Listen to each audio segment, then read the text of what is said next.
Hello guys, welcome to day 2 of my declutter series. അപ്പോൾ കഴിഞ്ഞ ദിവസം ഞാൻ റൂം കാണിച്ച കൂട്ടത്തിൽ ഈ ഒരു മേശയും ശ്രദ്ധിച്ച് കാണുമായിരിക്കുമല്ലോ അല്ലേ? പിന്നെ കുറേ അലുക്കുരുത്ത് പേപ്പേഴ്സും അതൊക്കെ എൻ്റെ ഓരോ മൂഡ് അനുസരിച്ച് ഞാൻ ഒട്ടിച്ച് വെക്കുന്നതാണ് കേട്ടോ. ഇനി ഇതെല്ലാം ഒന്ന് വലിച്ച് പറിച്ച് കളഞ്ഞ് ഈ മേശ ഒന്ന് വൃത്തിയാക്കണം. നമ്മൾ വാർഡ്രോബ് എന്നൊക്കെ പറയുമ്പം അടഞ്ഞിരിക്കുന്ന സ്ഥലമെങ്കിലുമാണ്. പക്ഷേ ഈ ടേബിൾ എന്ന് പറയുന്നത് എപ്പോഴും ഇങ്ങനെ തുറന്ന് ഈ ഡീക്ലട്ടർ നമ്മളിങ്ങനെ കണ്ടുകൊണ്ടേയിരിക്കുകയാണ്. ഈ പൊട്ടിയ സാധനങ്ങളും ഒക്കെ ഞാൻ കാണിക്കുന്നത് എന്തുകൊണ്ടെന്ന് വെച്ചാൽ, ഇനിയും ഞാനിത് വൃത്തിയാക്കിയില്ല എന്നുണ്ടെങ്കിൽ ആ മേശയെപ്പാടെ അവിടെ നിന്ന് മറിഞ്ഞു വീഴും എന്നുള്ളതിൻ്റെ സൂചന കഴിഞ്ഞ ദിവസം എനിക്ക് കിട്ടിയതിൻ്റെയാണ്. അപ്പം ഞാൻ പറഞ്ഞു വന്നത്, നമ്മുടെ ഈ ഒരു സ്റ്റഡി ടേബിൾ ഇങ്ങനെ ഇരിക്കുമ്പോൾ, അതായത് നമ്മളിപ്പോൾ ഒരു പേന കറക്റ്റ് സ്ഥലത്തല്ല വെക്കുന്നത്, ബുക്ക് പകുതി ഓപ്പൺ ആക്കി വെക്കുന്നു, വായിച്ച സാധനം പകുതിയാക്കി വെക്കുന്നു എന്നൊക്കെ ആകുമ്പോഴത്തേക്കും നമ്മുടെ ബ്രെയിനിന് അവിടെ കിട്ടുന്ന സിഗ്നൽസ് കുറേ അൺഫിനിഷ്ഡ് ആയിട്ടുള്ള ക്യൂസാണ്.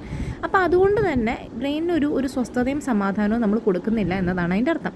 അപ്പോൾ നമ്മൾ എത്ര കോൺസെൻട്രേറ്റ് ചെയ്യണമെന്ന് വിചാരിച്ചാലും പല കാര്യങ്ങളും ചെയ്യാൻ പറ്റില്ല. നമ്മളൊരാവശ്യമില്ലാണ്ട് വെറുതെ പ്രോക്രാസ്റ്റിനേറ്റ് ചെയ്തുകൊണ്ടേയിരിക്കുന്നു. നമ്മുടെ ഒരു മെൻറ്റൽ ഫറ്റീഗിന് വഴിയൊരുക്കുകയാണ് നമ്മൾ ചെയ്യുന്നത്. ബിക്കോസ് ഈ ഒരു വിഷ്വൽ ക്ലട്ടർ എവറി ഡേ നമ്മൾ കണ്ടുകൊണ്ടിരിക്കുന്നു എന്നുള്ളത് നമ്മുടെ ബ്രെയിനിനെ പ്രോസസ്സ് ചെയ്യാനായിട്ട് സഹായിക്കാതിരിക്കുകയാണ് അവിടെ ചെയ്തുകൊണ്ടിരിക്കുന്നത്. അപ്പോൾ ഞാനിത് ഒരറ്റത്തുനിന്ന് തുടങ്ങി, അപ്പോഴാണ് ഈ ഡ്രോയിൻ്റെ അകത്തും അവിടെ ഇവിടെയൊക്കെ ആയിട്ട് കിടക്കുന്ന സാധനങ്ങൾ അലുക്കുളുത്ത് പിടിച്ച് കിടക്കുന്നതൊക്കെ എൻ്റെ ശ്രദ്ധയിൽപ്പെട്ടത്. ഇതൊക്കെ കാലാകാലങ്ങളായിട്ട് എൻ്റെ കൂടെ ഉള്ളതാണ് കേട്ടോ. ഒതുക്കിയും പിടിച്ചൊക്കെ വന്നപ്പോൾ ഈ ചുറ്റിക എന്തിനാണെന്നല്ലേ? ചുറ്റിക എന്ന് പറയുന്നത് ഞാനൊരു കിൻസുഗി വർക്ക്ഷോപ്പ് ചെയ്യാൻ വേണ്ടി വാങ്ങിച്ച ഇത്തിരി അധികമായിപ്പോയി.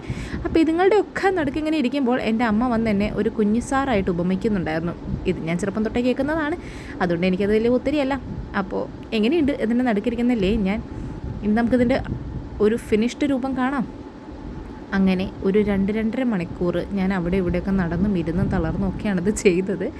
ഫൈനലി ഈ ഒരു പിക്ചർ കാണുമ്പോൾ I feel so happy, because ഞാൻ എൻ്റെ മൈൻഡിൻ്റെ ഒരു നോയ്സ് കുറയ്ക്കാനാണ് ഇവിടെ ശ്രമിച്ചുകൊണ്ടിരിക്കുന്നത്. Because clarity comes from seeing less and not thinking more.